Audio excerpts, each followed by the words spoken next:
I can swear, yes? Oh, absolutely. All right, good. Fucking swear. All right, otherwise I'm fucked. Okay, cool. Yes, absolutely. Please swear. I won't swear. Don't. Right. As long as one of us is staying true to the Lord. I'm freaking angry about this gosh darn shit. There's so much gosh darn shit to be angry about. All right. Should we... That president-elect just gets me so spunkered. So stupid. I hate myself so much. That's my spadoinkle friend you're talking about there. Lay off. What did we hear on the commercial during Raw tonight, Nate? Oh, the great googly moogly. Great googly moogly. Which is unrelated to the gobbledygook. I found out. Jesus. They're different. Fuck. Yeah, Ty, do you know about the gobbledygook? I don't know. Garrick, do you know about the gobbledygook? Sweet Jesus, motherfuck, do I know about the gobbledygook related to our subject today, actually.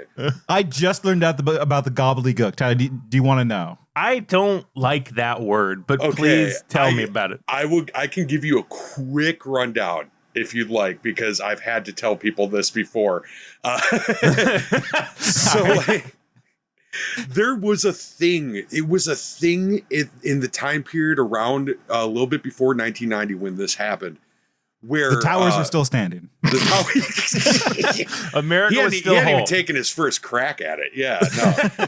So yeah, the towers were still standing. America was strong. I'm not sure how the economy was. I was 2, but it was a thing in sports to have like an egg crack on the sideline and a mascot emerge. And it happened like once and everyone really loved it, right? And then I'm one of them, I think. I want to see more eggs cracking. Theoretically, I like this bit. Well, that means that the incubation is all over. And that means a lot of us are looking forward to seeing this gigantic egg. I mean, what? I'm a trans woman. I like when eggs crack. More siblings. So like, it was a thing, but like people did it a few more times, and it was like diminishing returns. But because wrestling is wrestling, they figured it out like 5 months after it was over, and they're like, people like this shit. So we're gonna have fucking egg crack. So they had this giant egg, and they showed it at the beginning of Survivor Series 1990, which Survivor Series used to be Thanksgiving Eve, like the night before Thanksgiving. Everyone would go to the matches, and then you go get fucked up on turkey the next day, and it was great. Now it happens like, God, I don't even know. Don't get me started. But so they bring this egg out, and everyone's like, holy shit, what's going to be in this egg? And Undertaker. Tyler, what's in the egg? Tyler, tell me what's in the egg. I don't know. What's in the egg? What's in the egg? Tell me what's in the egg. Not the Undertaker. But he thought for a second that it might be. It's the fucking gobbledygooker. Stand back. Oh, look at the Stand crunch. back. I think that egg is ready to blow. Oh, there it is. What is it? What in the world? Oh my God. What in the world is this? It is Eddie Guerrero's uncle, one of the greatest wrestlers of all fucking time, from a legendary family, dressed like a goddamn chicken mascot. And he's the gobbledygooker. And they were going to have this fucker like this was his gimmick. Like they were going to try to bring this guy back. By the end of the night, everyone was like, we're never seeing the gobbledygooker again. Everyone was like, what the fuck is this? And they messed up. The audience was wrong. Yeah. The audience was wrong.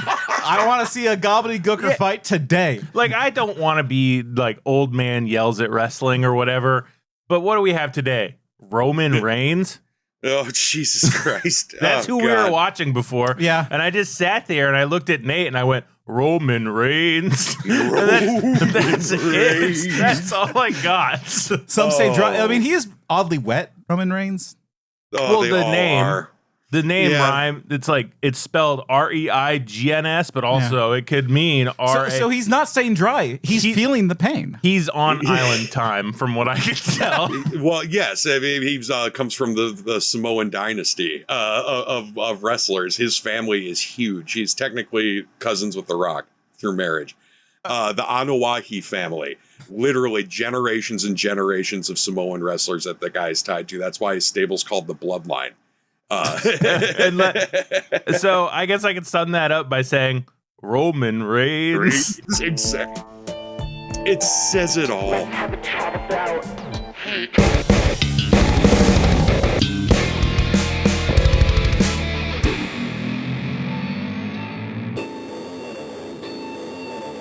Got the purple, wanna talk about it, let it boil over, blow the temper, call this hate and speech.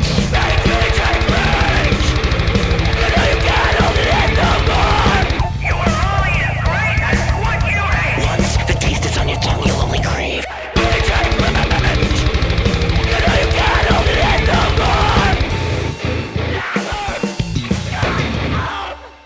Welcome to Hate Speech, a podcast about hating things. That's Nate. I'm Tyler. Who's that? Like You're Nate. You're Nate. they can't see you pointing. You're Nate. That's right. I'm Okay. leaning into my wrestler's manager's voice. That's Nate. Okay. I'm Tyler. Joining us today from the Monday Nights Fights podcast. You Monday know her. Night Fake Fights. So I always drop the FF because I know it's MNFF. Monday Night Yes. Fake Fights Pod. You know her. You love her. Joining the hate speech tonight, Garak. Oh yeah, I'm here. I'm gonna do the thing. Yeah. Sorry. You're probably so sick of that shit. Oh no, are you kidding me? It's my lifeblood. That's why I'd have a wrestling podcast. Yeah. So I jumped all up in your DMs. I was like, "Yo, girl, what are you hating on?" And You didn't say yo. I I probably. don't. I could go check. You know? No, please don't. Yeah. It's probably much more Very embarrassing. polite. I probably was like, "Milady," sent you that picture of the hat. Smell the fedora from here. Yeah.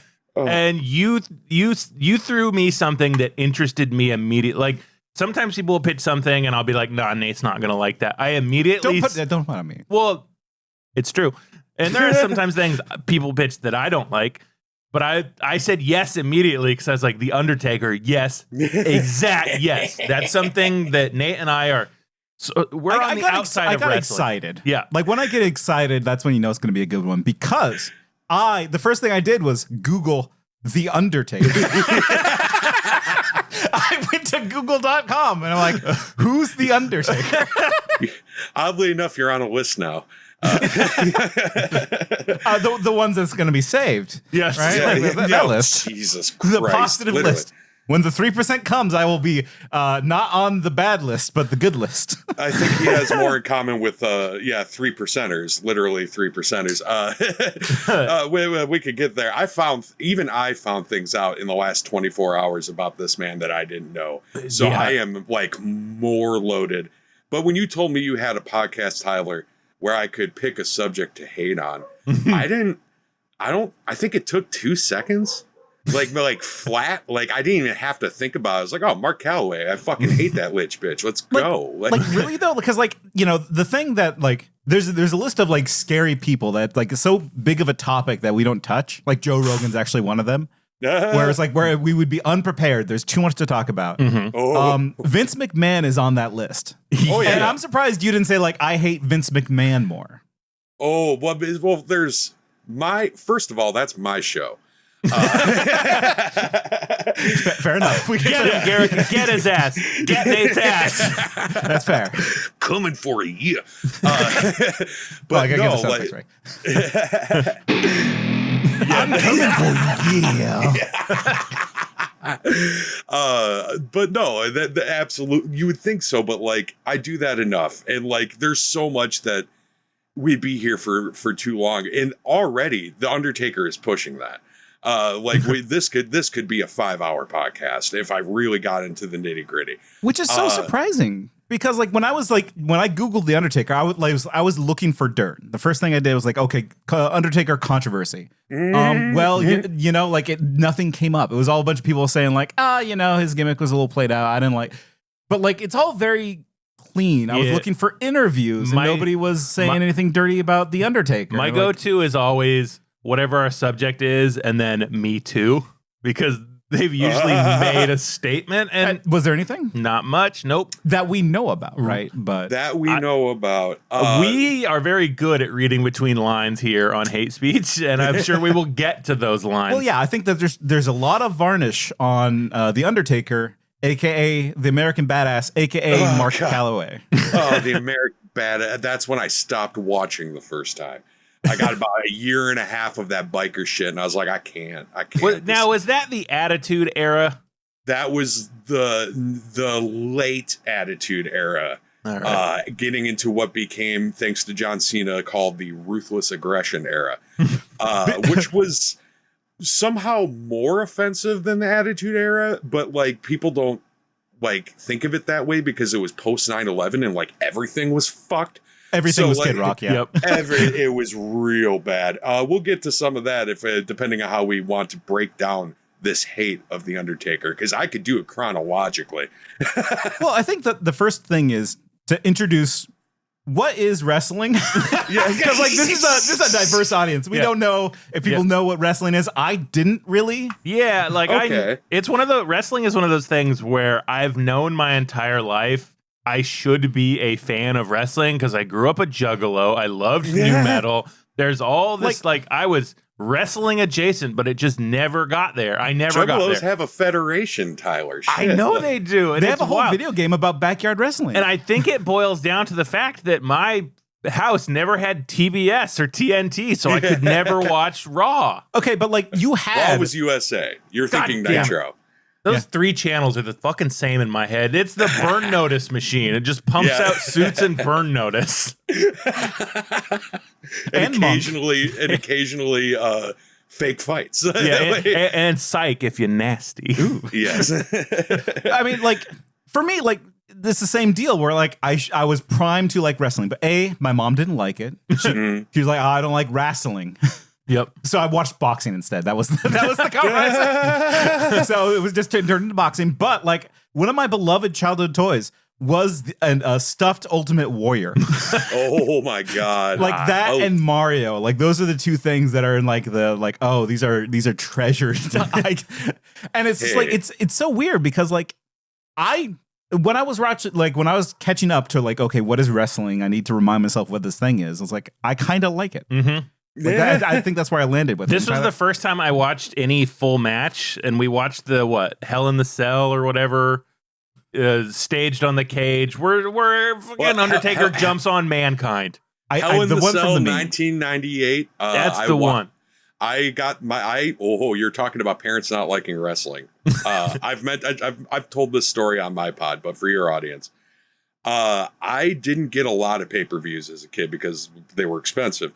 But I did get some, more than others that I know. And I managed to convince my parents, the one and only time in middle school where I managed to like get kids to come over for your birthday. You know how you used to do that? You just invite your whole class.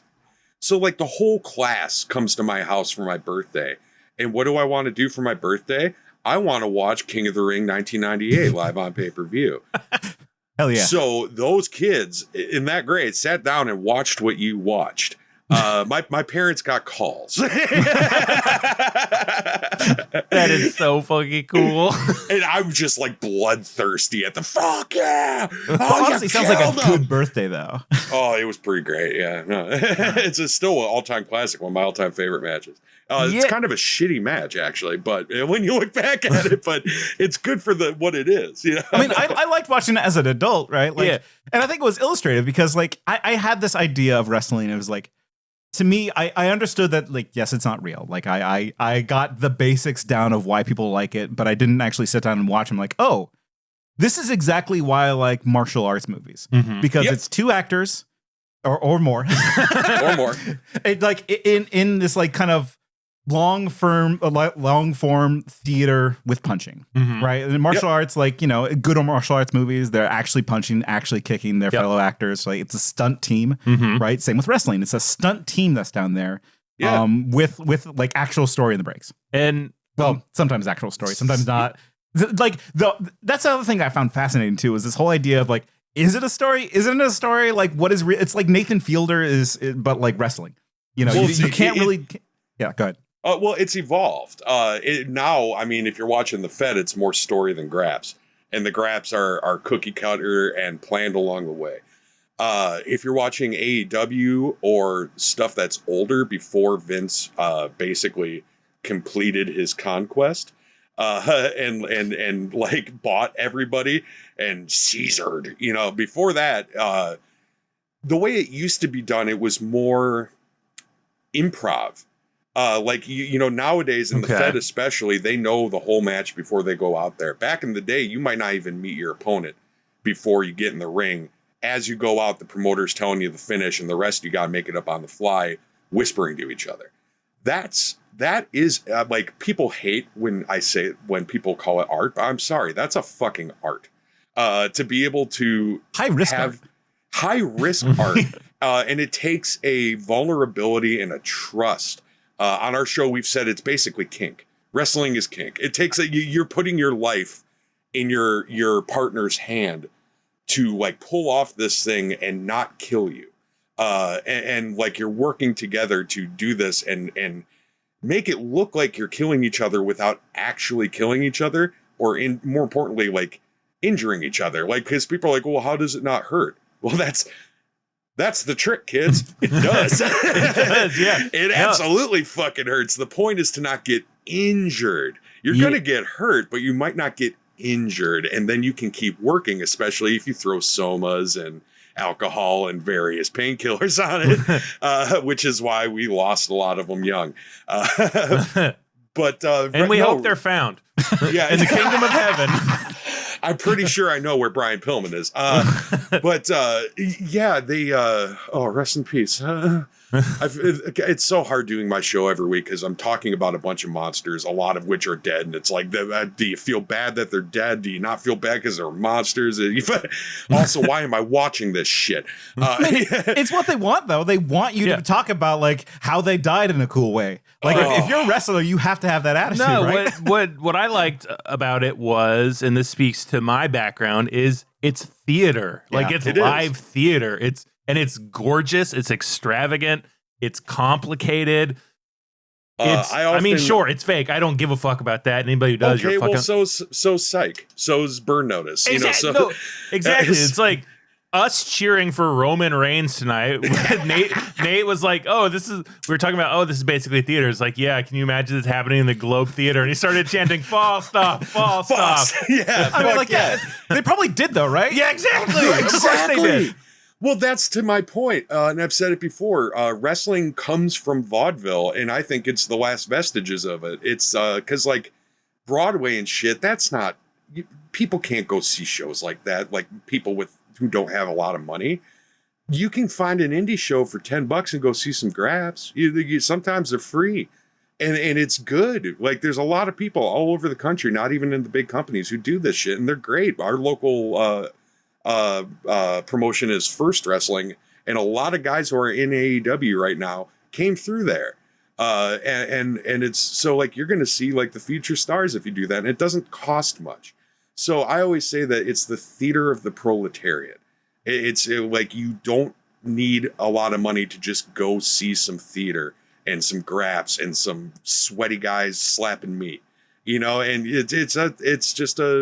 it's a way for people to do that, and it always has been. And the way it evolved is it's become more and more about television, and the stories become more and more important because you're wanting to get people back to watch a TV show every week. That's what really changed in the last 50, 60 years, thanks to Vince's dad, really. Vince's dad is the guy who really made the push to get it on TV, and then eventually Ted Turner.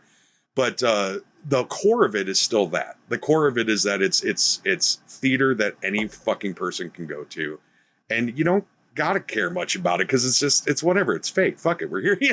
I tell you, I would rather watch a backyard wrestling match than Conclave. the two things to me, like, I'm sure Conclave is fine, but I will give it, the sound design in Conclave was exquisite. I'll give it that. So that's wrestling. That's what wrestling is. That's what wrestling is, to break it down. Now, I think we should talk about who the Undertaker is, his character, the guy, Mark Calloway. And we should mention, Nate and I went to high school with a guy named Mark Calloway, so this was really funny the whole time. Yeah. Hope he's doing fine and not dead. We don't know. Yeah, or undead in Undertaker. Maybe Mark Calloway is Mark Calloway. Yeah, maybe this Mark Calloway also has a magic urn. Paul Bearer is really the owner of the magical urn, Tyler. Yes, he possesses it and thus controls the Lich Undertaker. Okay, Nate, Garak, I want you two to explain to me the Undertaker, because I didn't look up any of it. Nate sent me a picture of Paul Bearer the other, and I'm like, what the fuck is this? And he's like, oh, well, Kane is Undertaker's brother. I'm like, stop. No, but he's not though. Well, here's where I'm confused, and Garak, I want your help with this. Yes. So Kane is the Undertaker's brother, right? But yes. Half brother. He's technically. half brother. Okay, so same mom, and so Paul Bearer fucked the Undertaker's mom. Yes, and produced Kane. Right. And both of the Undertaker's parents burned up in the mortuary fire. Is that correct? Correct. Okay.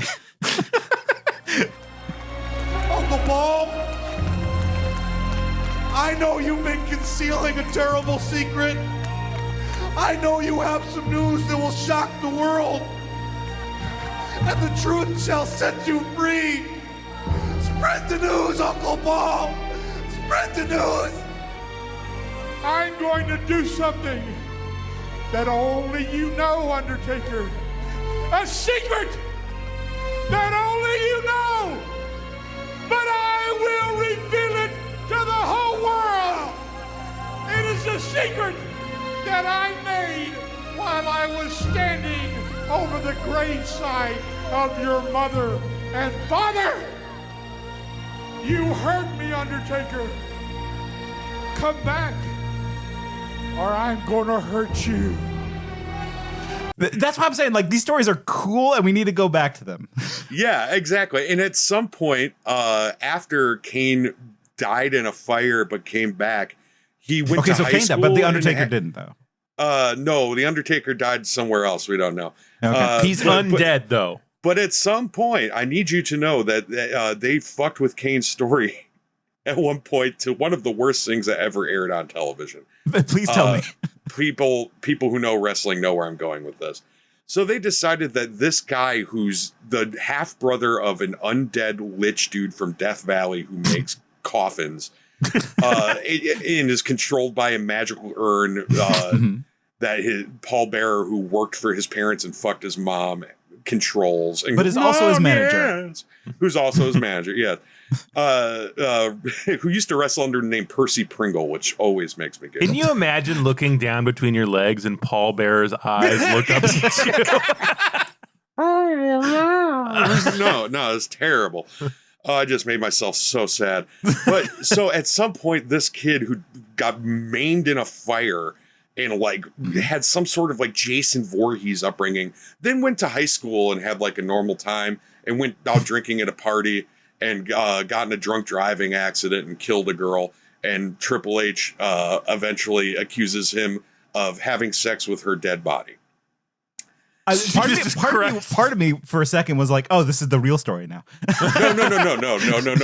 kayfabe, brother. Okay. What old carny talk for be fake. It literally is just all carny shit. So yeah, that is the Katie Vick storyline. That is, oh God. At one point they put on Monday Night Raw on USA Network, Triple H in a Kane mask, taking his pants down and fucking a mannequin, and then saying, "Oh my God, I did it! I fucked your brains out," and like he actually fucked the corpse's brains out. That's something they thought needed to go on television. That's one of the lowest points of a company full of low points. But the Undertaker started as his original manager was a guy who can burn in hell, name of Brother Love.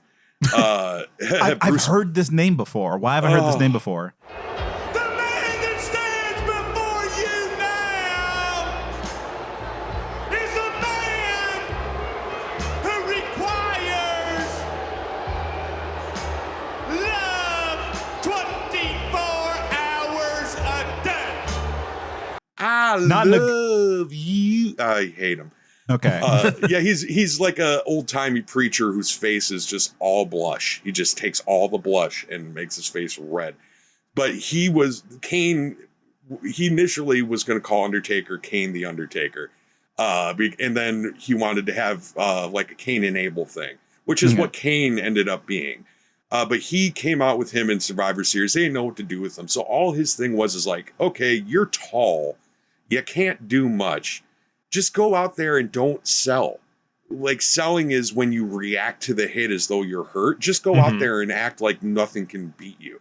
So he ran that for like 6 years.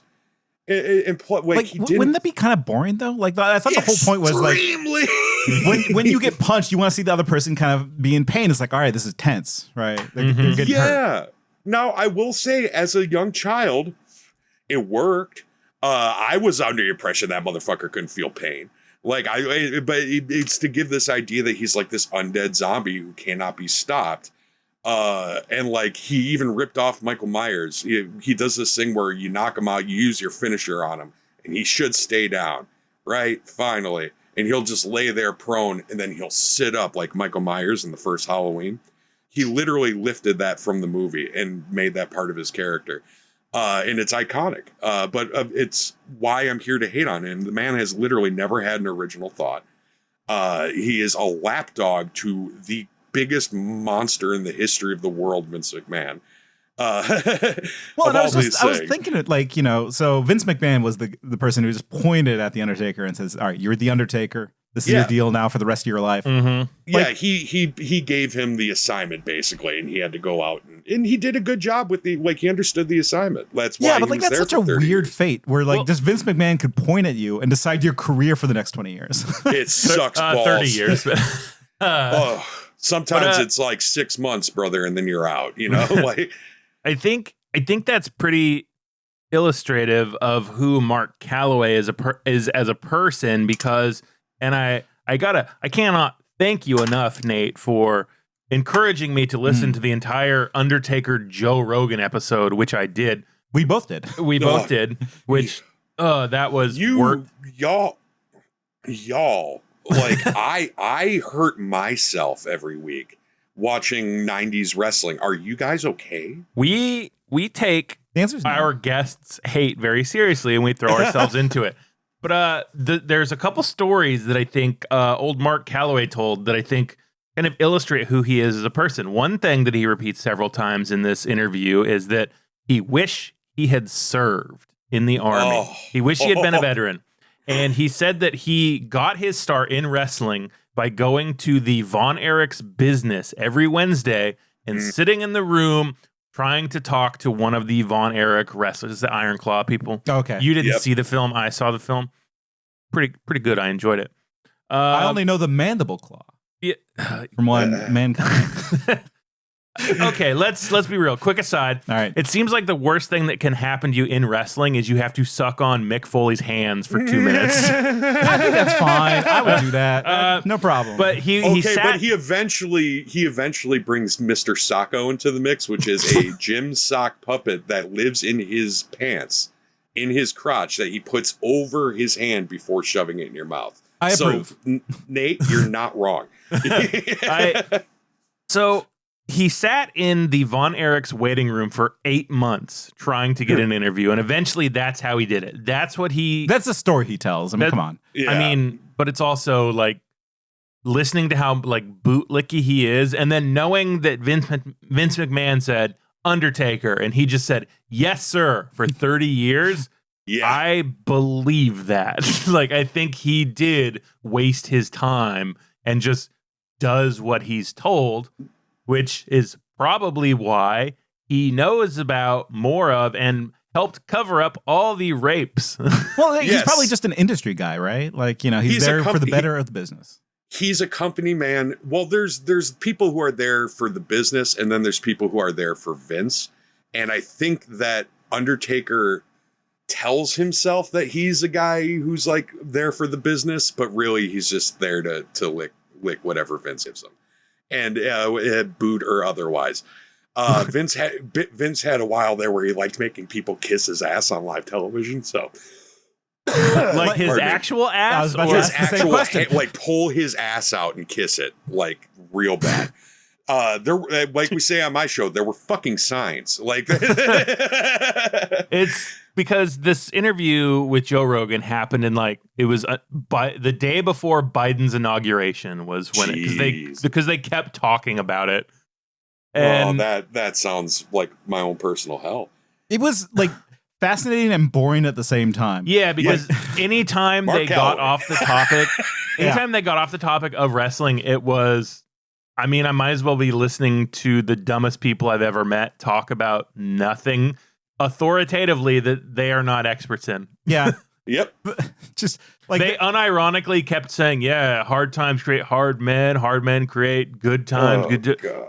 Exactly. You know? Yeah. And that era of guys too, you know, those were men. Yeah. Like you go into a dressing room nowadays and it's a lot different. I remember walking into my first real dressing room and I also were some crusty men, right? Like half of them had guns and knives in their bags and, you know, shit got handled back then, you know. Now you walk in, you know, the guys playing video games and fucking, you know, making sure they look pretty and hard times make hard men. Exactly. Yeah. You know, it's evolution, I guess, or I don't know what it is, but I just prefer. I don't know. I like those eras, man. I like that when men were men and. I get it. And they're like, we need to bring back more hard men. We need hard men. Like then they play clips of hard men. Yeah. Yeah. Well, like not erections, Tyler. No. But this guy who would just apparently run with like a knee injury, and they're like, yeah, that guy's hard. Like, no, that guy sucks. Yeah. He should be taking it easy. It's stupid, actually. Oh, God. Well, that's wrestling too. Guys, especially back in the day, would work injured and you were expected to do it because hard men. That's what he's talking about. That Mick Foley match, he worked that Mick Foley match at Hell in the Cell. We had a broken foot, Undertaker did. That's why he didn't do much the whole fucking match. He had a broken foot, which is also part of why Mick was like, you got to throw me, dude. Like, you got to, because like, we're not going to be able to have a fucking match. And this is only the second Hell in the Cell ever. And I don't want to suck more than the first one. So like, you got to kill me, dude, because you can't do anything else. And like, that's why that match became that, is because he insisted on working with a broken fucking foot. Now I want to do a vibe check on Mick Foley. Mick Foley.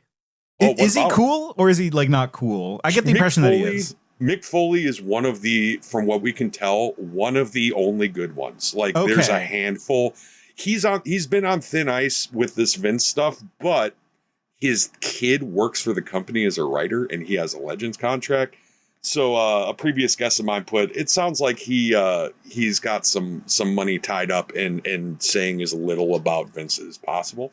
And to that, I understand, like he could like get in legal trouble if you said anything too bad. But for the most part, like he's a really good dude, like from what we can tell, you're not going to find any Me Too shit on him. Yeah, so it's not like all monsters. No, his equity is tied up in a monster, and he probably that happened at the beginning before he knew about any of this other stuff. Same with all of us. Yeah, like, yeah. If you have a job, you're probably linked to a monster somewhere. Yeah, exactly. The other good one is Dustin Rhodes, Gold Dust. We talk about him a lot, and because he worked. His first gimmick, because Vince hated him, was to make him a movies obsessed drag queen, and. And he's like, yeah, go be a faggot, bitch, and blah, blah, blah. And he just went out there and was like, well, I'm going to be fabulous and make everyone love me. And that's what he did. That's incredible. That's incredible. He took the assignment. You can do this without being bad. Like if I knew that as a wrestler, you could just be a drag queen that loves movies, I would have been a wrestler. Yeah. That's oh my God. Like, I can just go out there and be gay?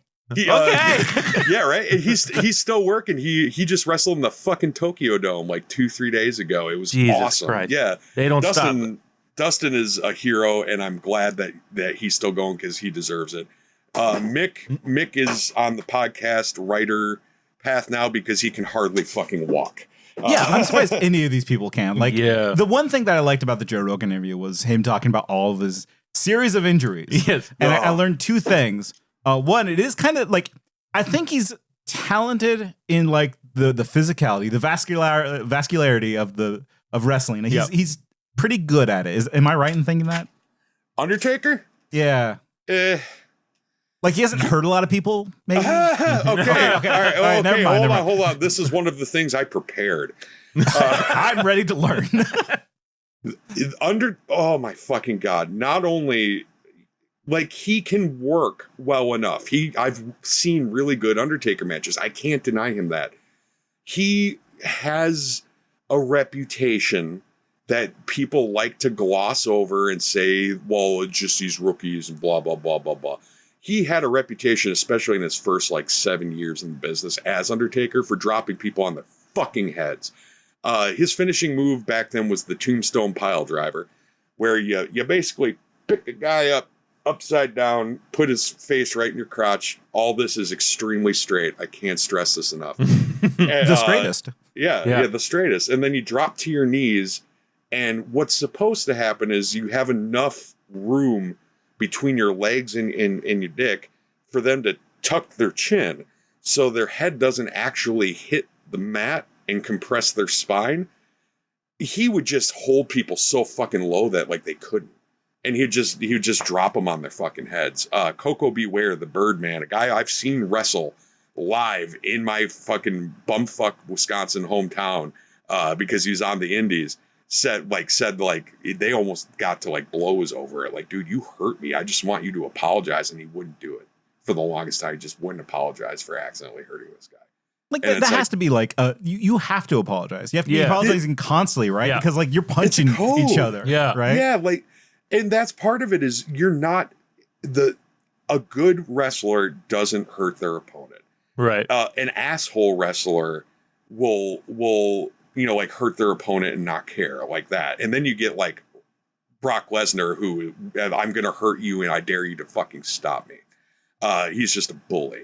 And he probably won't be back to the Fed because he is in those papers that Vince is in court for. Yeah.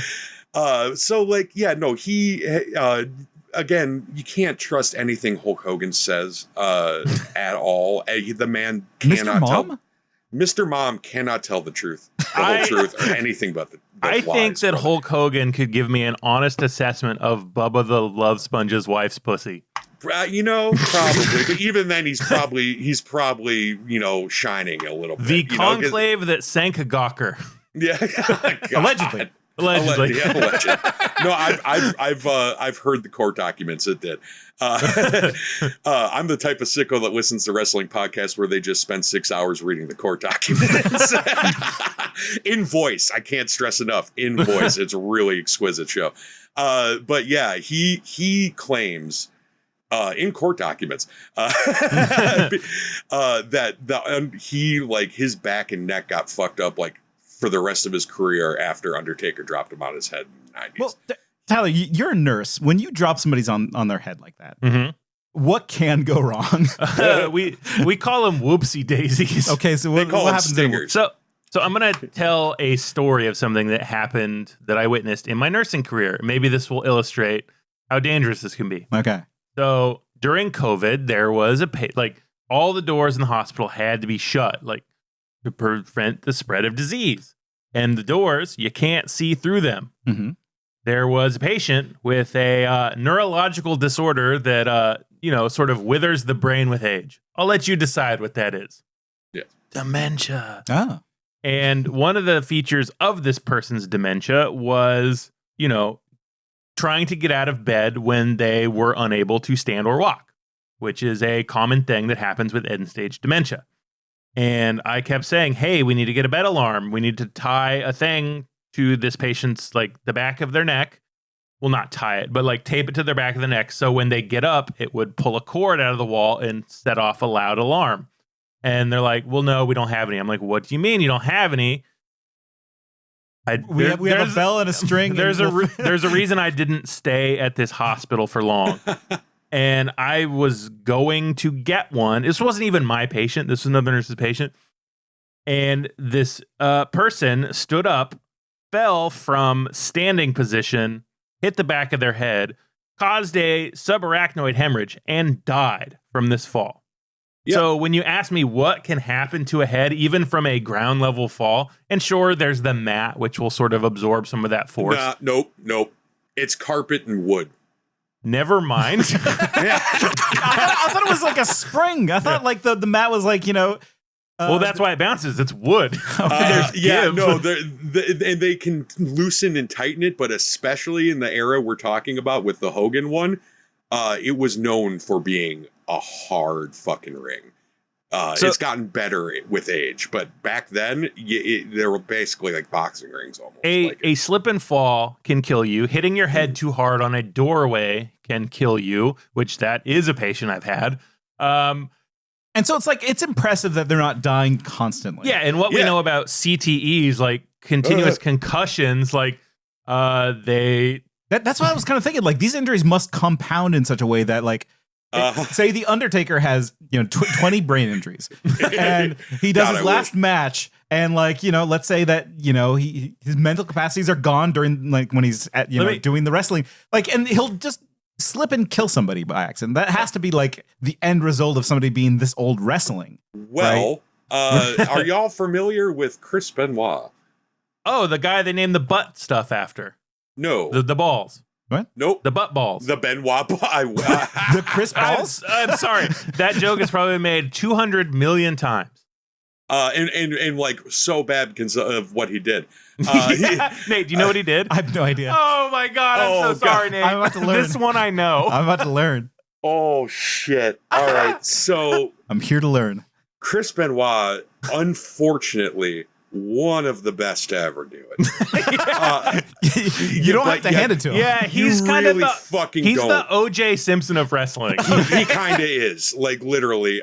He killed his wife and his kid and then himself all in a weekend. Oh, okay. Yeah. Yes, and we imagine because of a mixture of CTE and grief over his friend Eddie Guerrero dying about a year earlier.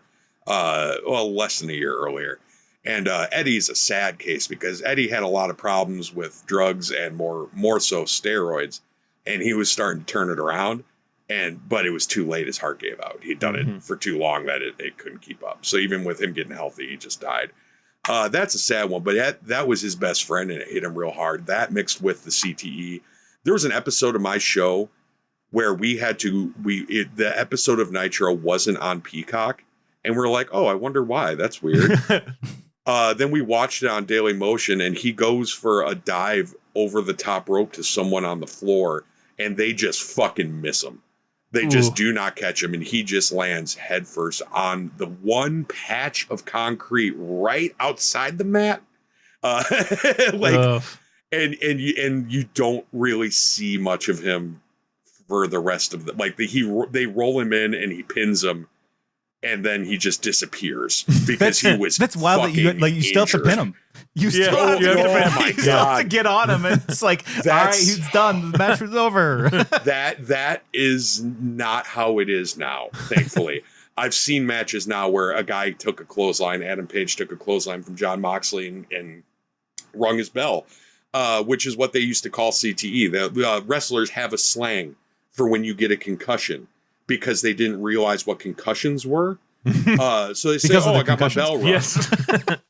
Yeah, I got my bell rung. That means when I learned that from Mick Foley, because he found out later when a wrestler got a concussion and stopped wrestling and instead started to look into CTE and stuff like that.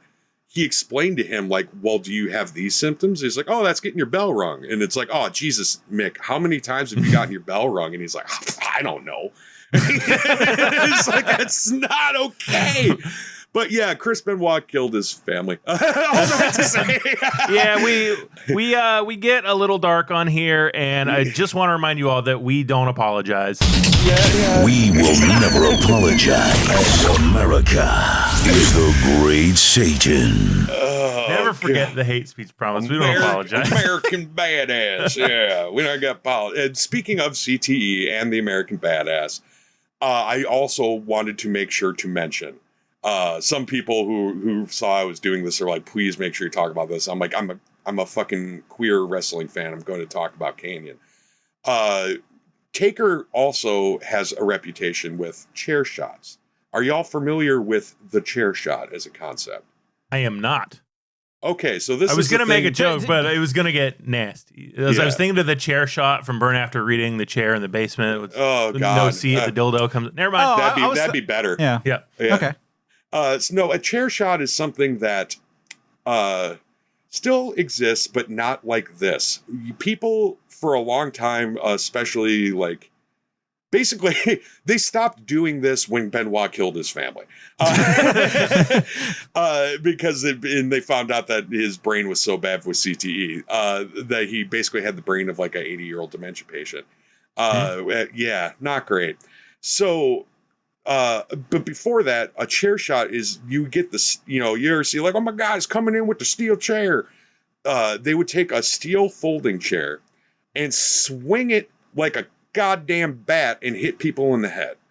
And everyone's like, oh man, that's why they must have gimmicked the chairs. Like, how can you do? No, there's no trick to this. They would just hit each other in the head with fucking steel chairs. But like the match we just saw, like had that though, right? Like What? They're still doing this though, right? Because But like not to the same degree. Not to Okay. this extent. You can a lot in the WWE. They absolutely do not. You will get chairs where people will like hit you in the gut with the side, and then you lean over, and then they hit you across the back because that's safer. And again, anyone who's familiar with kinks knows, like Impact Play knows that there's areas of the body that are safe to hit. Wrestling works off of that. wrestling, that's the why- ultimate impact play. It really fucking is. But that's why people chop the chest and stuff, because it sounds really devastating, and it gets real red, so it looks like it hurts, but you're not really injuring if you're hitting someone's pec like that, So it's the same concept. But Taker especially was known for not fucking holding back. He laid in every chair shot, and it's not okay. And when I was a kid, I was like, fuck yeah. I still assumed it was a gimmicked chair. When I was a kid, I assumed that it was fake. I don't know if I would have felt the same way if I realized they were just doing this. Maybe I would have. I was fucking 8. I'm fucking get up. They're so strong. Yeah, they're so strong. They're Supermans. What's that? Ubermensch? Okay, we'll get to that later. Things I found out last night. But he was known for laying them in. But there specific instance that I need to talk about because of reasons I hate him. And this will segue well into the other stuff, I think. As far as injuring people, that little segment of this talk, there's a wrestler named Canyon, Chris Canyon, who did a lot of great stuff in WCW, and he eventually, when Vince bought him out, they brought him over for a while in WWF. Chris Canyon was a closeted gay dude with a lot of already existing mental problems that weren't really dealt with. And then, It gets dark in the closet. It gets real dark in the closet. Trust me. I just feel sad. Holy fucking shit, do I know. It turns out all the best dressies are outside of the closet. How does that work? But this one twirls. So anyway, yeah, it was dark in there. But he actually, this is one of those things where you talked about how it was hard to find dirt on this guy. That's on purpose. The stuff, and also you can't trust any of these people. They lie for a living. And the older they are in the business, the more, like, they used to not break character. Undertaker would hide and go to different hotels and be snuck in. Like, him and Paul Bearer would have to travel together. They didn't break character. But that's cool. That's the part that I really enjoy. Right? You know? Yeah. Which it can be cool, but then sometimes you get in a bar fight and you got to not lose because otherwise you're the champion of the world and you lost in a bar fight. As people who worked with method actors, it is not cool. It sucks. Yes. So no, wrestling back in that time was all bunch of method actors on all the drugs, drunk as fuck all the time. Daniel Slay Lewis. Yeah. That's a good his wrestler name. Someone's got to take that. Sorry. Hey, Abe Lincoln was a wrestler, so that actually works. But yeah, so like to bring the point back around, Chris Kanyon was gay. When he was in the WWF. Now you can't necessarily trust everybody, and people like to tell this story in a way where it makes it look like it was misunderstood. But I don't know. I rewatched it as a grown-up, knowing what queer bashing feels like really, really for 30 plus years of my life. I know what I saw. Chris Kanyon, according to him, came to Vince and said, hey, what if we made me the first openly gay wrestler? Like actively going, because Pat Patterson was openly gay, but they never really like talked about it in storyline. They alluded to it with jokes, and also he doesn't count because he also ran a child sex ring. So, okay, maybe we want to start apologizing. Yeah, I was gonna say the content warning might have to go up. I have a general one on my show because like there's gonna be shit. But he came to him like, how about this? And they're like, fuck you, guy. And like he ended up getting injured and like leaving for a bit. Good. And like when he came, yeah, right. When he came back, it became kind of clear that like the homophobia, like Vince told everybody, you know, and the locker room treated him a little differently from like what I understood. Not everyone, but you know, a lot. And at this point, Undertaker is what they call the locker room leader. That's the other thing. This in a business full of people who are paid to be cringe, he's the cringiest motherfucker. Are you telling me that the leader of the Bone Street Crew is God damn it. All right, you got there. You got to the Bone Street Crew. Not cool? Oh, you mean they're not cool enough to be an actual biker gang, so they'll base a personality of like where they are the Sons of Anarchy, but really all they do is get drunk and play dominoes while Yokozuna fries turkey gizzards and eats them, dipping them in mayo. I mean, don't get me wrong, it sounds like a time. But I don't know if gizzards and mayo would be my thing. I guess if it was a Samoan thing, it would take like the whole, or like it wasn't a gizzards, it was like the turkey butthole, I think it was. I've had duck butthole. It's not bad. Okay, so I think it's a similar thing, and you like. That's right. You did go to the University of Oregon. Yoko would take this side story because I love this. Yoko would take a portable fucking fryer with him on the road, and just sit there and just batter and dip 12 of these motherfuckers, and then just dip them in mayonnaise and eat the whole thing. I wish I loved exercise, so that way I could live that life. Unfortunately, he did not, and it killed him. Yeah, see, there you go. Right? But like, what a life, though. Yeah, right? You know, that was a lot of living. But so long story short. He got so close to the sun, you guys. It's crazy. It was almost there. He could touch it. He could lick it. Tasted like mayo. It was awesome. So long story short, he's a cringe motherfucker. I could get into wrestler's court, but you mentioned wrestler's court. God damn it. So Kanyon, it became clear when they're like, well, what am I going to do? He came back. He's like, what am I going to do? And they're like, all right, this is what they told him his job was for the night. He showed up for SmackDown on Thursday night. I think they were still doing Thursdays. And they told him, we're going to have you go out into this box in the middle of the ring that looks suspiciously like a closet. Don't think about it. And then we're going to have you come out and sing Do You Really Want to Hurt Me? A cappella as bad as you can to the Undertaker until he comes out and just beats the ever fucking loving shit out of you. And like, I'm talking like it had to be like 4 to 6 hard chair shots to the head, hard ones, like more than normal Undertaker chair shots. And I'm sorry, that was a hate crime. So fuck the Undertaker for that specifically, as amongst many other things. That's a thing that he did, even though he'll deny it forever. I know what I saw.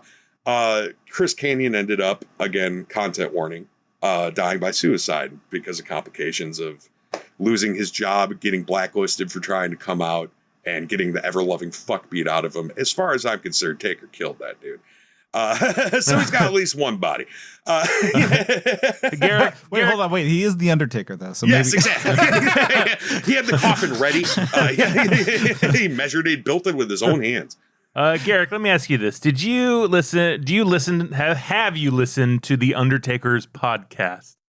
I have refused. That's good. I have seen clips of it. And I listened to a little bit of the one with Trump. Did you? Yeah. Okay. I'll just get to this. It can be very quick because I think it ties in with your story. Yeah, because please. Would you believe it? The Undertaker, Mark Calloway, still hating on queer people. Except no shit. He's doing it now in the most probably obvious way you possibly can. And Nate, I'm glad you didn't listen to this interview because it's 2 episodes. I'm here to learn. It's only an hour long total because, believe it or not, Trump ain't got much gas left. But neither of them do. So it's crazy. I went into this podcast thinking that the Undertaker was going to interview Donald Trump. Can you believe that Donald Trump takes over the interview and just starts asking him questions about wrestling? And he's like, wow, you're the biggest guy. You're so big. You're just the biggest guy. You're so strong. You're also strong. How'd you get so strong? I mean, that's Trump's MO is he loves big, strong men. Exactly. And so that goes on for 40 minutes until the last 10 minutes when the Undertaker says, hey, can I bring my daughter out here? And I'm like, oh, here we go. What's going on? Yeah, what is going on? He brings his 11-year-old daughter out. 11? Yep. How old is the Undertaker? Don't worry about it. Okay. It's hard to tell because he's died so many times. So, yeah, he can shake some rope still, if you know what I mean. He says, Mr. President, if you win this election, I hate to put you on the spot like this, but I need you to promise that you'll get the men out of women's sports. Oh. And he starts going off on Title IX and how men are destroying women. And Garak, we don't have to get into this because we've done a whole episode on transphobia in sports with trans MMA fighter. We know the science. We know about the litter box. Sorry. I'm the heel.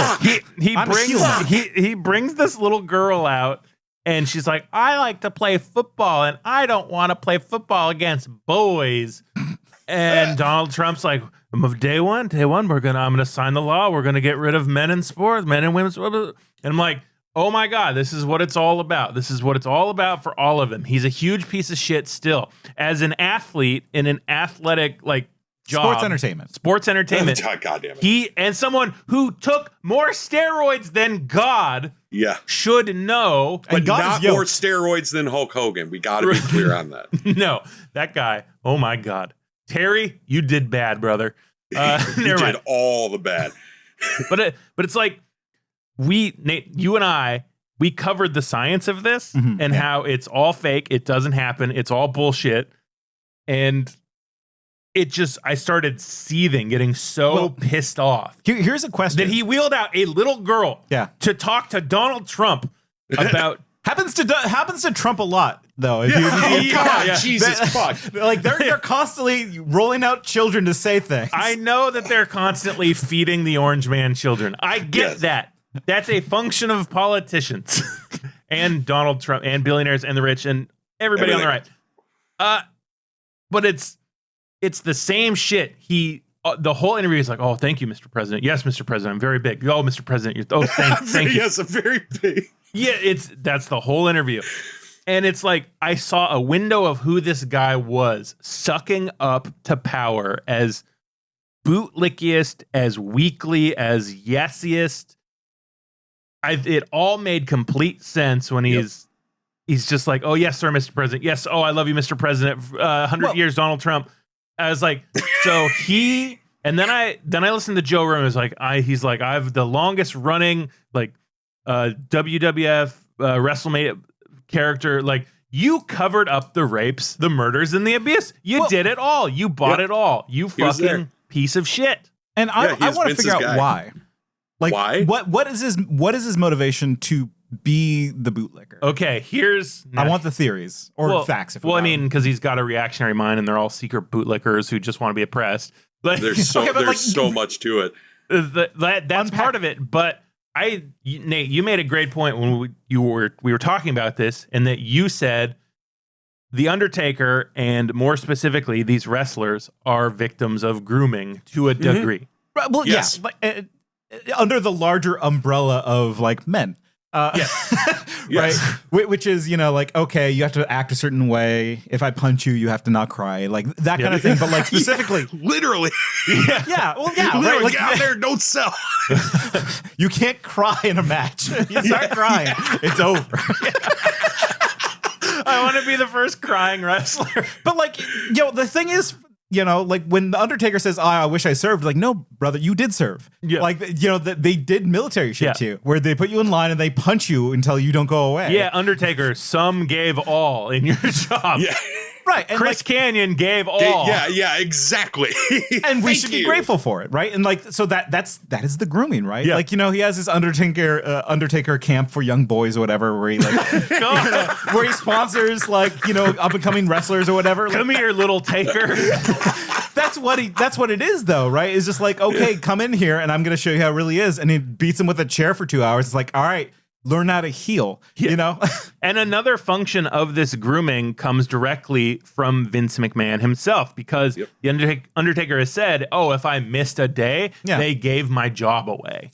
Yep. Right? And the reality of wrestling when the Undertaker came up and before, and probably still a little bit now, was these men beating on each other, and they'd have to be in Florida one day and then California the next day.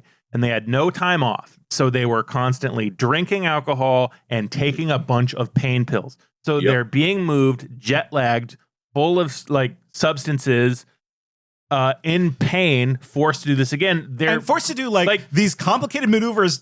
So you hopefully don't kill someone. This is what sex rings do to their victims. Yeah. They keep them drugged and they keep them out of their mind. And this is what Vince McMahon was running with the wrestlers. Yep. And as we found out, women too.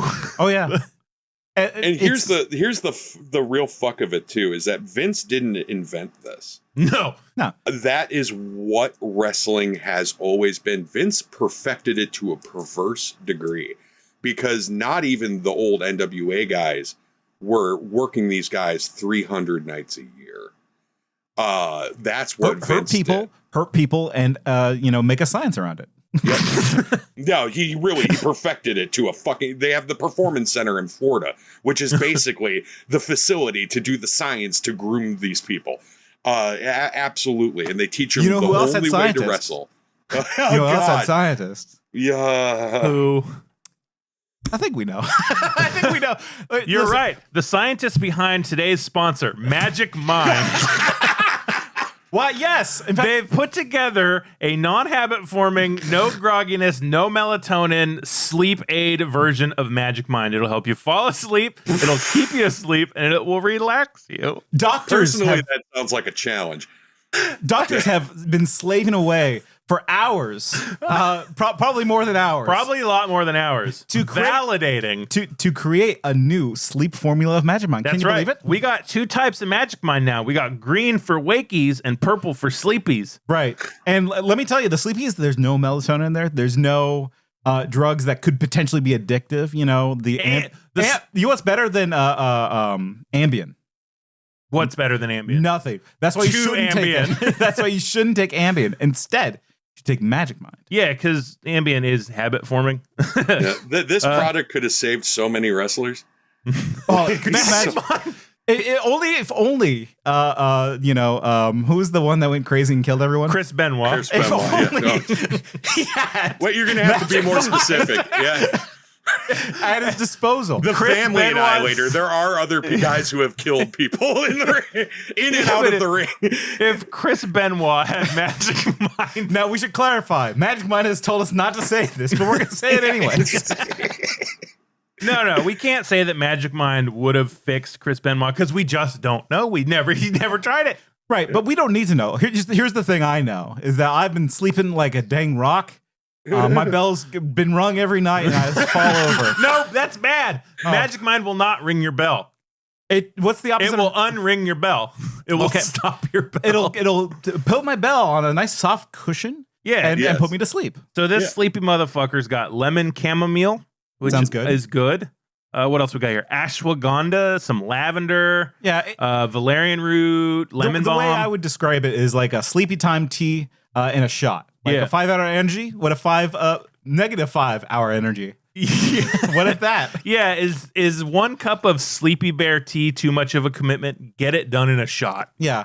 And so we're not going to take that right now because we're doing a podcast. So you obviously don't want to be sleepy. So instead we're going to do the regular old energy green. Energy green. Here we Lion's go. Mane, Cognizant, there's ashwagandha. All right, they got it all up in this. I'm down with sleep. Here we go.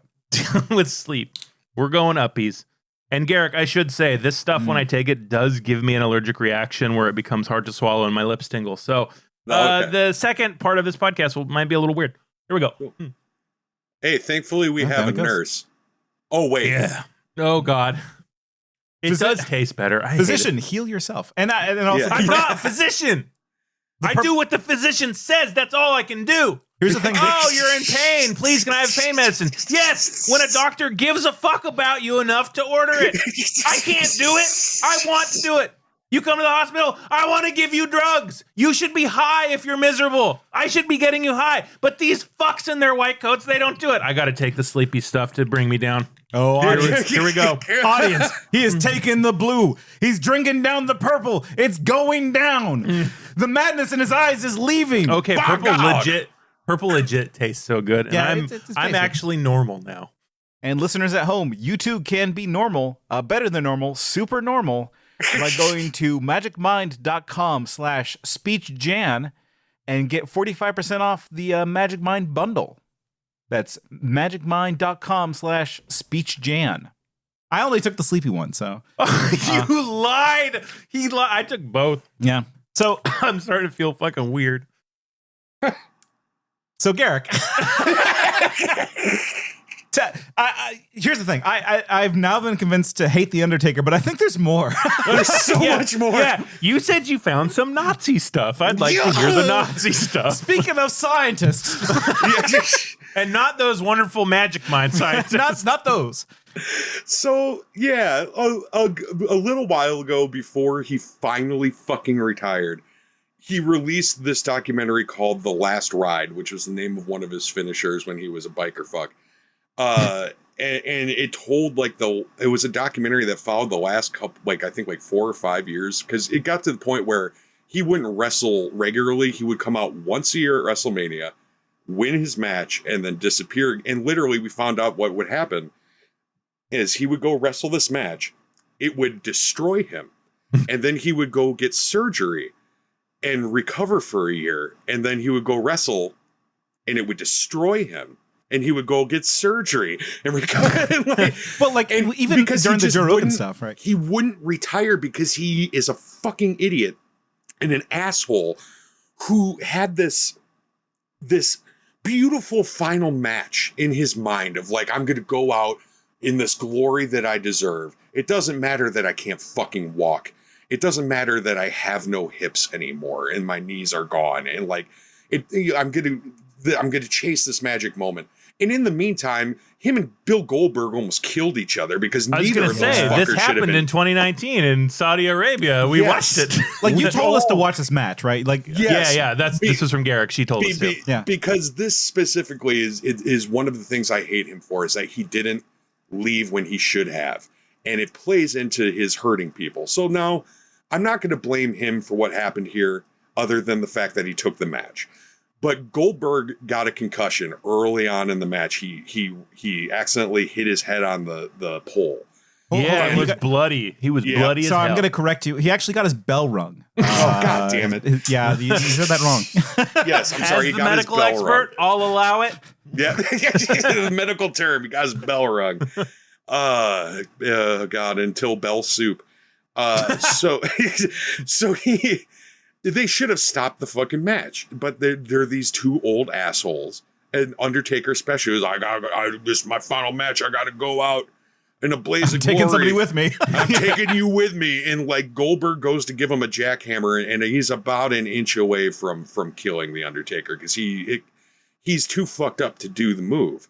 And Undertaker can't take it how he should because he's too fucked up to do the move. And they almost killed each other. And like that led me to start to hate him. Watching this, I loved The Undertaker growing up. Loved him. Up until, and even the biker shit, I was like, I don't love it, but like, I don't hate you for it. It's whatever. It was a different time. It was a different time. So I watched this documentary as I was starting to like get back into wrestling again and starting what became my life now. Turns out I love this shit and I need to know everything. But I watched this and by the end of it, I was like, I fucking hate this guy. And on top of that, he's wearing not just Blue Lives Matter shirts. Some people are like, oh my God, he's wearing a Blue Lives Matter shirt. And you're like, okay, all right. So we have to. Not surprising, right? No. Yeah, but it's like, okay, we have to accept that he's right wing. Okay. But then there's another episode. Hold on. I'm going to take a hit of my nicotine vaporizer. Because I'm getting angry. You should try Magic Mind. Shit. That one's free, Magic Mind. I gave you that one for free. They're working on the vapor. Everyone, patreon.com/MNFFpod. Pay me so I can get some Magic Mind. And also send my friend Silent $20. So anyway, that's like almost a stated goal of it. So that's when I started to like hate this guy because I was like, okay, whatever. Is this going to be this thing where like, I loved him when he was a kid, but now we realize he's always been kind of shit. All right, whatever. Then there's another episode, and he has changed his shirt. I'm hitting my vape again. He is wearing, are you familiar with the helicopter meme? Yep. The attack helicopter. No. This is a different one, which it's funny because they really do only have one joke, even when it's a different joke. Pinochet, the dictator, he did this wonderful thing where he would round up all the liberals and communists in the country and take them for helicopter rides. And by that, he would get them in a helicopter and then throw them out to their deaths. So in the harder right, I should mention that I'm one of those weirdos who one of my other fun little interests is keeping track of this kind of shit because I'm from Minneapolis, and in 2020, everything exploded, and all the Nazis and Klan wanted to kill us. So, as Oregonians, we are familiar with Nazis and Klan. Yes, they built a Ferris wheel in Oregon. Jesus Christ. Well, they also built a wrestling federation. So, like, I'm like, okay, he's wearing a helicopter shirt where it's a farther right brand that makes these shirts. And it's like, even that's like, okay, so he's like alt-righty, but that makes sense. Around the time this was happening, I was like, well, that makes sense. He's a conservative guy and he's not very smart and his brain is mush. So like at a certain point it makes sense. How many bells do you think I would need to have rung to become a conservative? Like how many? Oh God, I feel ableist saying that. I feel like I think 3 bells rung and you would be in the K-Hive. Okay. I think like 3 bells rung and you would start listening to some of the questions they're just asking. You know, that's all I'm getting to. You lose the ability to do critical thinking at a certain point, I'd imagine. I've only had my bell rung once that I know of. So, and I was trying to get in a car to smoke weed. That's really embarrassing. I still smoke the weed though, so I feel. So you undid the bell ring. Yeah, I undid that's how you do it. Yeah. The wrestler Rob Van Dam knows this. He got fired from the WWE for smoking weed. Can you imagine getting fired from the fucking sex trafficking ran by neo-Nazi monster company for smoking weed? I will eat a child's brain and fuck the corpse, but you will not have a jazz cigarette. How very dare you. So, yeah, all that to say, I was disappointed, but whatever. So then last night, y'all released onto Bluesky that this was happening. And I had teased this a while back, like letting people know, hey, I got told I can hate someone. It's a wrestler. I'm not going to tell you who yet. I haven't had a post break 100 likes that fast in a minute. People are ready to hate this guy, and they were feeding me shit that even I didn't know, because I knew he was bad. But then someone's like, well, yeah, make sure to mention the SS shirt and the 88 autograph. And I was like, the fuck Oh, boy. are you talking about? Okay, I need you to feed me your shit that was once their shit. So Human Centipede me this Nazi Undertaker stuff. Let me see. I might be able to. Let me see if I can bring this up here. And remember, everything we said is allegedly. Allegedly. Allegedly. Well, I think pictures aren't alleged. So here he is. You pulled up his face. I pulled up his fucking face with the fucking eyebrows and the fucking eyes and his tongue, and I fucking hate him. All right. So people were like, oh, okay, so here's this. So let me bring up this photo. I was sitting here thinking, okay, he came out wearing that helicopter shirt. So maybe maybe he went real hard, in his later years. No, this is the Undertaker in the 90s, in the mid 90s, signing something for a fan wearing an SS shirt. That's just the SS. That's just. This is before American History X came out and they solved racism. So maybe he just didn't see that movie yet. Yeah, the Undertaker just needs to meet Avery Brooks and it'll all be fixed. Yeah, this is before. His whole explanation for this is that he was friends with these wrestlers called the Harris twins. The name says it all. They're two big twins that wrestle. And are they on the motorcycles? No, it's different. They different are twins. No, different twins. Those guys were wrestlers too, though. Which is kind of wild. But you can see one of the greatest Japanese wrestlers, Antonio Inoki, fight both of them at the same time. It's unreal. Nate, mark that down. We're watching that. Oh God. So Antonio Inoki's fucked up. He was a guy who was a politician and stuff, but in Japan, small tangent. In Japan, wrestling is all about the fighting spirit. It's different than America. So people over there, part of the culture is they believe that if you got slapped by Antonio Inoki, he was transferring some of his fighting spirit to you. So journalists would line up to get slapped by this old fucking man in a red scarf. It's amazing. I love wrestling. Yep. I love it. But anyways, the Harris twins, they are supposedly Hell's Angels. They eventually had a biker gang gimmick, which again, I saw it when I was a kid and I was just like, oh, they're bikers. Now I look back and I was like, oh, these are neo-Nazis. They're literally skinheads. And they have SS tattoos and shit. So his thing is, it's a Hell's Angels shirt. And someone pointed out in this thread, well, the Hell's Angels are in fact a white supremacist Nazi. Jesus. So here's the Harris twins with their SS tattoos. Oh my God. No, it's not a swastika. It's the Buddhist symbol mirrored. It's the Buddhist symbol for destroy all before my army. Yeah, oh God. So here's later Don Harris wearing an SS shirt. Yeah. So there's a Nazi problem in wrestling, is what you're telling me. There really is, and just because I would like to maybe go into that a little more, but first, this is the Commando Mark Calloway. This is before he was the Undertaker in a different promotion, and if you look here, USA to Doug, thank you for all the help. Best wishes, Commando USA 88. I don't think this was taken in 1988. And even then, why would you sign it that? But I'm guessing that's what he would probably say. I mean, so it turns out the Undertaker has always been a Nazi the whole time. And I did not realize it was that bad. So fuck this guy.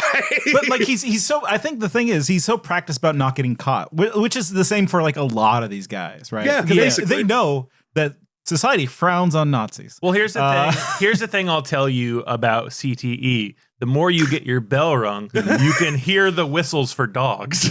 Oh, yeah, no, I'm kidding. It's all they hear, the dog whistles. Oh, yeah, it's tinnitus. That's what it is. That's the tinnitus. It's just constant dog whistles. So the Nazi problem, there's long been, it's never been great, y'all. we talk about how bad Vince is. That's because he took what was already kind of part and parcel of the industry, and he like mechanized it and put himself at the top as literally Caesar. The people in the back would refer to him as Caesar. The Kaiser. Kaiser. If the Kaiser Soze, that's a different podcast. Also a monster, it turns out. But so I just ruined the ending of a film that I hope people saw. It's been out for like 30 years. But Bruce Willis is a ghost. Rosebud's a sled. Rosebud's a sled. So Triple H. Are y'all familiar with Triple H as a concept? I have heard the name. I think I can picture him in my head. Here's the thing. I think I might know. He's the next like head of the company. Like Yes, he's kind of like being groomed to take over. Whoa. Kind of. Well, he threw himself into that. Triple H that could be a whole another episode. He married Vince's daughter in the 90s and kind of slid. You mean the daughter that was almost sacrificed during the dark ministry to the Undertaker during the dark ministry? Yes. God damn it. I did my research. Yeah, you did. You're bringing it around. Fuck yeah. No, that's not a deep cut, but for someone who doesn't know wrestling, that's a deep cut. Congrats. But yeah, so he married Stephanie and through weaseling his way in, he is now like he's the head of like creative and everything. Like he has Vince's old job, but without Vince's authoritarian power because they sold to TKO, which like they now merged with the UFC into this other thing, which is kind of fucking wild. And Vince certainly the head of the UFC, Dana whatever, is not a weird Nazi. Hold on, let me just what's her last name? Let's just look hold at that. the phone. Hold on.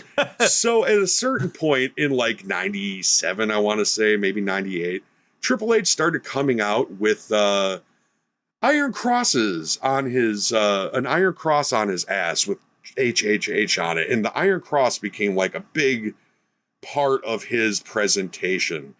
And at the time, I didn't know what an iron cross was. All I know is that you see it on motorcycle stuff, which is what he wants you to believe. Triple H, it stands for Hail Hitler, huh? No, because like I would say Hail Hitler, huh?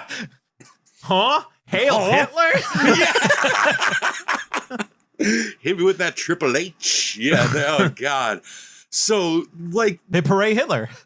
Yeah, that kind of stuff. He the dog whistles have always been in there. And now more modern stuff. Before he took over the whole company, he was in charge of their developmental brand, which is called NXT. That came later. And he built up this wrestler, I forget his actual name because I'm not professional, who now goes by Gunther. And he's okay. I like Gunther. Maybe. And so far, so good. his stable of another German and an Italian guy called the Imperium. Okay. This getting worse. Yeah, and he walks out in like a general. He's the ring general, so he's a General Gunther. But here's the thing: if he's the heel, then it's okay to like him because he's gonna get his ass beat. And right? And that right there, you hit the nail on the head. Is how wrestling has this Nazi problem, because we're just joking. It's that joking. is what we're they beating them up. did the whole time. Anytime they did anything that offended someone, it's just a goof. It's not. What are you, a mark? It's not real. It's fake. You know, they would do that, and that's what Undertaker said. Well, it's a Hell's Angels shirt. You know, the fuck it is, Mark. So like that sort of thing. When he was in NXT, I forget what name he had, but it was literally the name of a Nazi general until someone pointed out to them, hey, that's a literal Nazi with a German Austrian accent in the Imperium as a general. Like, what the flying fuck are you doing? And then 2 games ago, because they all do the 2K games, right? Like sports, because they're a sport, damn it. Sports entertainment. So they it's a big deal for people who love these games to see what the new game, the overall character score is going to be in the new game, right? Mm-hmm. So at the time that this was happening, Gunther was on a legendary, literally record-breaking Intercontinental title run. He broke the record by the Honky Tonk Man, which took 30 years.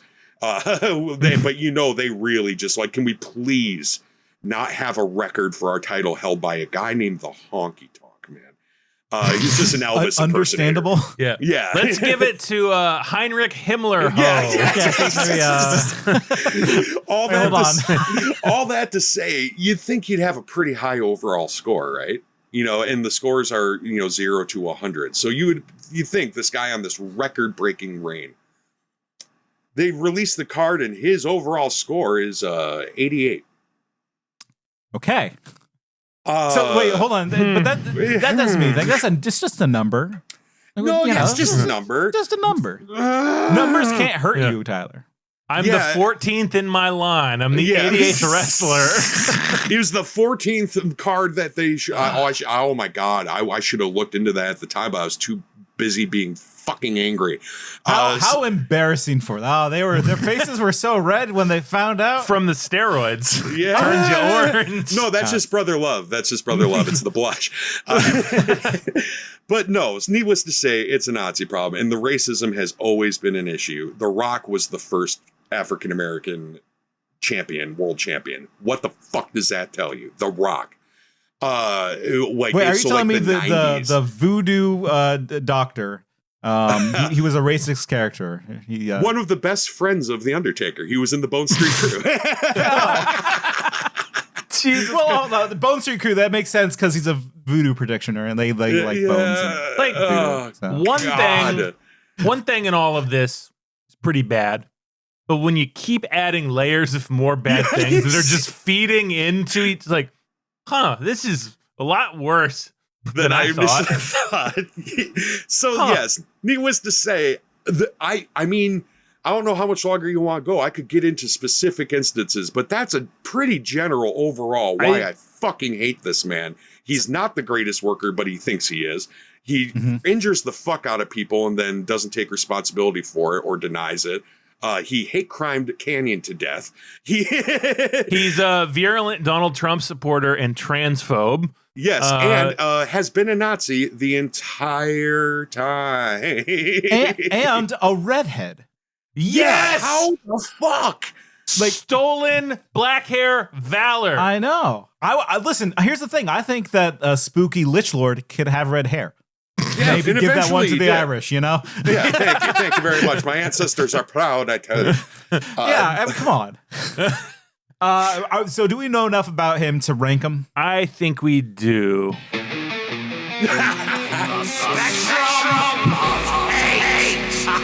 So, Garak, here on Hate Speech, we have what is called the spectrum of hate because we believe to discuss topics in any kind of nuance at all, it has to be from the idea of a spectrum. So on every good spectrum, there's two sides. One side is the most easily, like the thing you can hate the most. Everyone hates, not everyone hates this thing. Some people hate this thing. But most ethically good people hate one Adolf Hitler. Here, I'm going to say it. We hate him. We hate you, Adolf Hitler. Come on, Hate Speech. We'll beat your ass. One of you. We're not done to. No. Tyler, who's your wrestler persona? Who's this guy that we're talking to? Who would what's your gimmick? Yeah, it's obviously the bear nurse. Come on. I would wear the hat. I would wear the nurse hat. Okay. I would come out with syringes. Come on.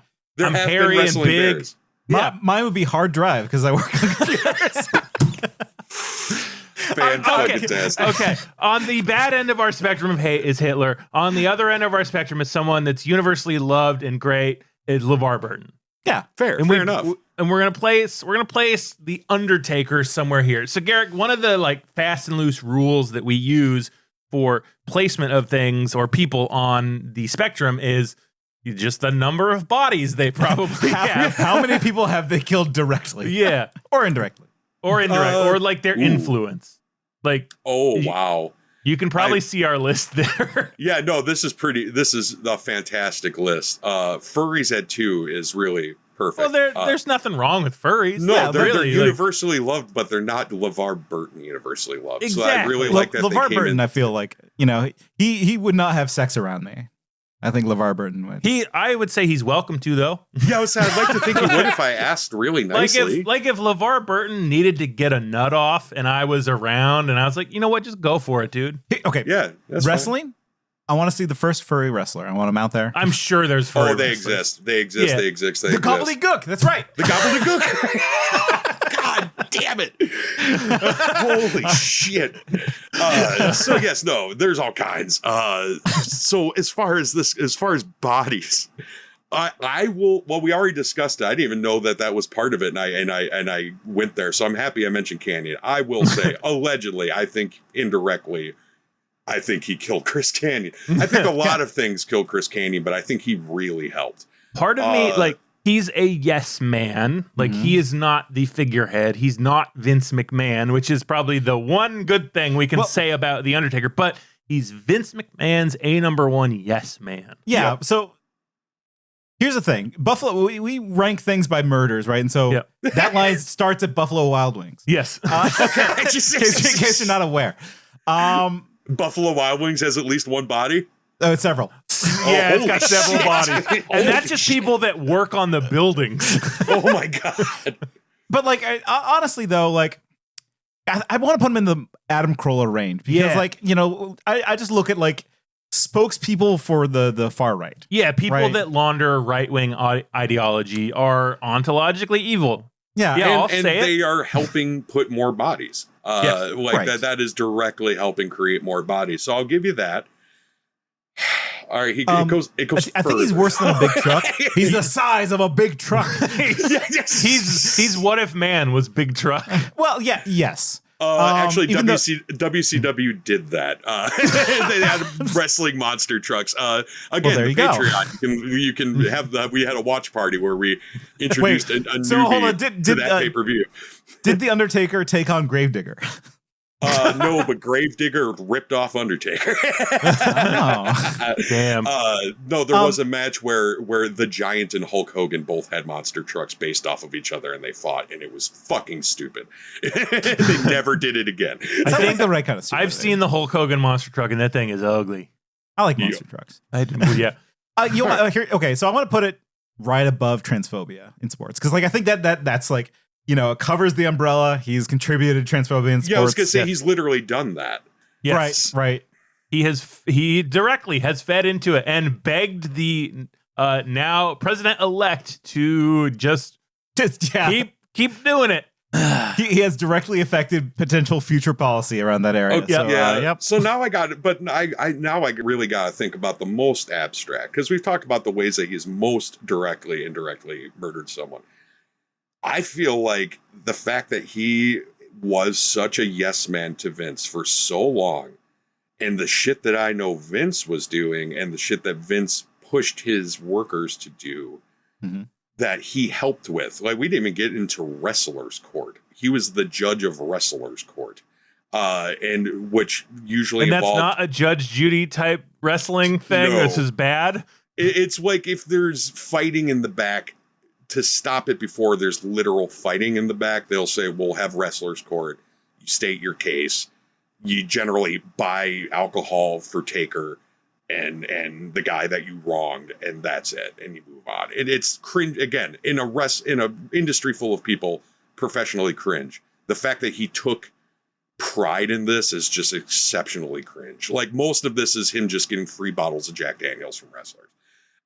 So like, fuck him.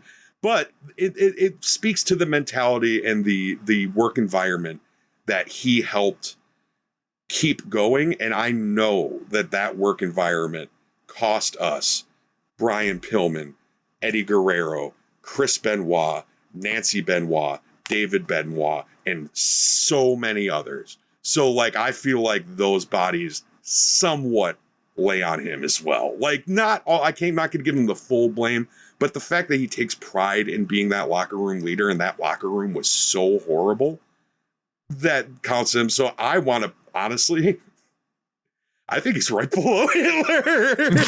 For me personally, The Undertaker is right below Hitler.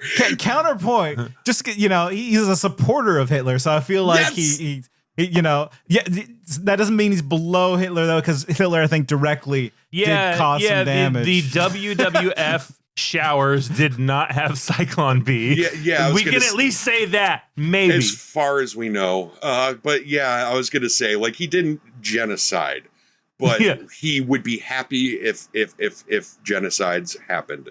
And he certainly has contributed to a lot of pain and anguish. So I personally, for me, am ranking him right below Hitler. I could Mark see Calloway. him between Gamergate and transphobia in sports, because I think Garak made a very compelling case for direct bodies. And like, so transphobia in sports is the umbrella, and he's holding the umbrella. Yes, Okay. and he's beating gay people with it. Yes. We don't like this umbrella. While they tried to sing "Do You Really Want to Hurt Me?" Yeah, so God, I fucking hate this guy so goddamn much. I can't even. I have one thing that might push it over the edge.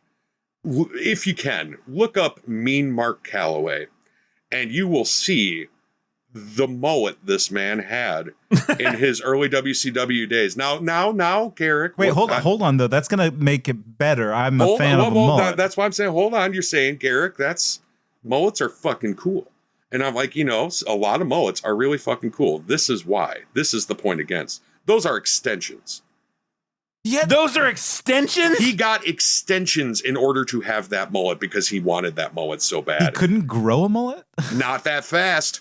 Not as fast as he needed it, brother. So this motherfucker's using gender-affirming care. Oh, they all do. What the fuck do you think steroids are? I call it cis-HRT. I know that, but like... I wasn't going to assign mullet a gender. Yeah. Some of my favorite mullets are agender. No, but if some people can't grow a mullet and it would affirm their gender to have a mullet, it's gender-affirming care. That's all I'm saying. Yes. Don't try to gotcha me. I'm more woke than you. No, I'm saying that, like, the mullet is the third gender that Biden was talking about. We don't know where that mullet goes. As the trans in the room, I cannot follow you down this path. I'm gonna do it. I'm gonna do it. There is as many genders as there are people in the world. Damn it! At least God. 3. At least 3 that we know of. Yeah, because we're all seeing each other right now. Yeah, so there's at least us 3. There's 3. But yes, so I feel like, if you want to put them between transphobia and Gamergate, I guess I can give you that. But the extensions on the mullet, thus taking stolen valor from our gender-affirming selves here. Like, fuck this guy. Fuck this guy. What a true piece of shit. Just really, truly. Like, I came in with some of this stuff. I was like, okay, he's going to be mid-range. But some of the shit I've heard tonight, like the Commando 88 thing, it's like, oh my God damn. Like, competition's getting fierce at the bottom of the list. It's like, and like half of it also, the thing that really kind of gets me about it is how well he's hit it. Yeah. Because like really, like at the beginning, I was trying to find dirt and like I didn't hit any of the stuff. And Garak, even you said, wrestling fan that you are, you didn't know the stuff, and it took like the collective will of Bluesky to like, hey, did you know about this Nazi shit? Yeah. Yep. No, it took all the wrestling fans coming together, and like all of us have heard so many shoot interviews where these guys get on microphones and talk shit about each other for $50 and a case of beer, and like that's a whole industry. They're so good at hiding that shit. Yep. And you can never, and they tell contradicting stories because they're all lying. So like the best you can do is, I hate to say this, do your own research. And okay. I'll do that. I think Undertaker would agree with that. Yeah. God damn it. God. So yeah, that's what it lays down to, is they hit it so well because they knew they had to. But they wanted to rub it in our faces, and that's why we have Triple H's Iron Crosses and all of that shit. It's when you know what to look for, it's all there. And it's getting worse. There was news today, I forget, something where, the WWE is buying stock in Hulk Hogan's beer. And like, it's not even like real beer. Like Stone Cold has a beer, but he like licensed it out to like an actual craft brewery. It's an IPA. And the guy was known for chugging beer. So that makes sense. This is like the Freedom beer. It's not even like a real good beer. They're just making shit and putting Hulk's name on it. And like, it's better than that woke Bud Light. Oh my God. And they're Bud Light has gone woke these continuing days. to shit all over their black wrestlers in like ways where it's like, some of the stuff you watch is just like, this is okay. And it feels like it's getting worse again. It overall feels like it's getting worse again. It feels like Triple H is just Vince. Yeah, when to take it back to the beginning, when Nate and I were watching the first Netflix Raw tonight before we started recording, they were doing all this like Samoa Island bloodline stuff, and Nate says, he just goes, I don't even know what's racist anymore. Oh God, the Samoan stuff is a special, like there is special wrestling racism for Samoans. I love telling people this because it's so racist, but like also it pops me every time. Did you know you cannot headbutt a Samoan? They are unaffected. They become the Undertaker. If you try to headbutt a Samoan, you will hurt yourself and fall down. And like, because they are, and that of course comes from the super racist idea of like these non-white people having like thicker skulls and smaller brains. And that was in medicine as, black people feel less pain. Exactly. Exactly. Developed by scientists from a certain country. Magic mind. No. Well, I was talking about Hitler. Right. Hitler's science. Famously, no magic in that mind. None whatsoever. He shot it right out. He shot out all the bad thoughts. Garak, tell the people where they can find you. Plug your stuff. Oh, I will. I will plug this stuff. I'm sitting here going, God, we didn't even get to the post 9/11 shit. There's literal terrorist attacks on this man. Yeah, right. It's hard not to laugh at it, but I saw it happen. I think that's around when I stopped watching, because I remember watching that stuff go down live as a kid and go, I think this might be bad. I became a teenager and I was like, I'm starting to think maybe this is wrong. But to find me and learn more about all of these fucking monsters, you can find my show anywhere you find pods, really. Monday Night Fake Fights. We're doing a rewatch of what is called the Monday Night Wars, when WCW still existed outside of Vince, and they decided that they were going to put their show on Monday Night Live against Raw. And it led to 5 years of them like really battling it out on live TV. It's an amazing era of wrestling. It's also really fucked up. So you can hear me talk about that with a wide range of people. Basically, I just go down my list of mutuals and subject them to this. And it's really nice they do it. You can find those mutuals at Bluesky, where I'm, the pod is at mnffpod.bsky.social. You can find me at comfortingmoo.online. And yeah, the Patreon has all kinds of extra goodies. We do watch parties of the pay-per-views. So they're like longer wrestlings and Mystery Science Theater sort of deal. And you can watch along and it's great. And that also fills in the gaps between the Monday episodes. So you get the whole story. That's patreon.com/mnffpod. What's the other thing? I got so many things. Oh, merch. Goofs and Graps and show merch and all that is at garaksmid.store. Garak, like the Star Trek character, because much like the Undertaker, I've never had an original thought in my life. I would argue differently. And Garak should be the character and the person right now. Supported always. Oh, well, thank you. Thank you so much. And this was super fun. Thank you guys for having me. Oh, absolutely. Anytime. I learned a lot. Yeah. And I'm worse for it. Yes, that's what I came here for. It's always good to get cursed knowledge, and again, like I think I kind of liked wrestling. Yeah. Watching a little bit of it, I want to watch more wrestling. But like after all that stuff that we just learned, the answer is still I kind of do. Yeah. How do we? Yeah, I still want to like read plays by shitty playwrights. Well, to take us out, how do you square that circle? How do you like wrestling and also know about wrestling? Oh, it's easy. I shake my head while it's on. Yep. Yeah. So everyone knows you don't approve. Hate speech, motherfucker, hate speech.